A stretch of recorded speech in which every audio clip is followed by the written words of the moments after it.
Storyline number 2 would be Seattle, and they're in a lot of ways the same way as the Blue Jays.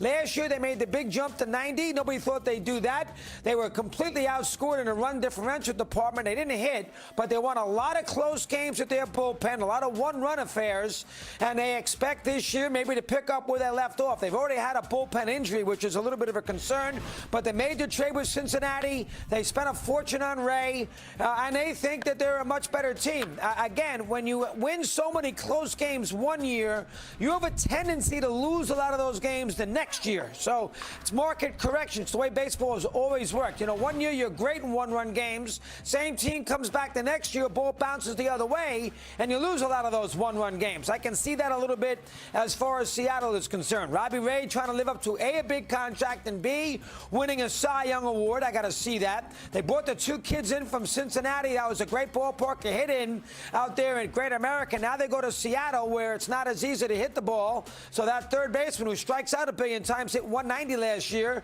Despite the home runs, I'd be a little worried about him too. So, and I don't think their starting pitching is that. Logan Gilbert, really? I don't think it's that great. So I think Seattle, although their number is not nearly as high as the Blue Jays is, it's 84.5. I think the Seattle will be about that figure.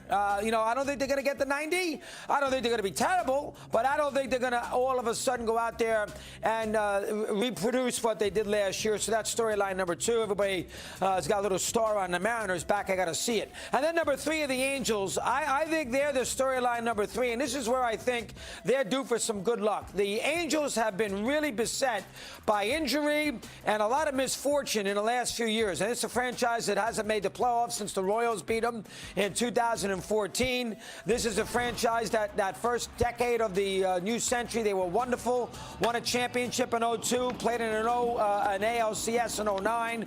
Model of consistency, they won 7 divisional championships, and they've fallen off. But I think they're going to get a lot more than 36 games out of Mike Trout. I think they're going to get a lot more than 58 games from Anthony Rendon. I think Ohtani, at least offensively, be as good as he was a year ago. Probably a little better because he's got more guys around him in the lineup. He fizzled a little bit late, but he had nobody there to help him out. You got Walsh at first base, who's a pretty good player. Then you bring in Syndergaard, who can help their starting rotation. And, of course, Aaron Loop and folks Tepera, their bullpen a little better, too. So I think the Angels, and they got a good manager, I think the Angels, based on, you know, just luck and a little better break there from a health perspective, you can start a team with Rendon, Trout, and Ohtani offensively. That's pretty darn good.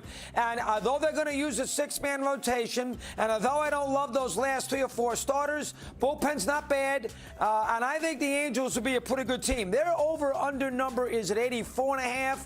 I'm not going to say they're going to blow that away, but with Madden as the manager, I think the Angels will be north of that. I will go in the 88 to 89 range. So I think the Angels are a good storyline. That might be pretty good. Seattle, I think, will take a little step back. They're due to lose some close games.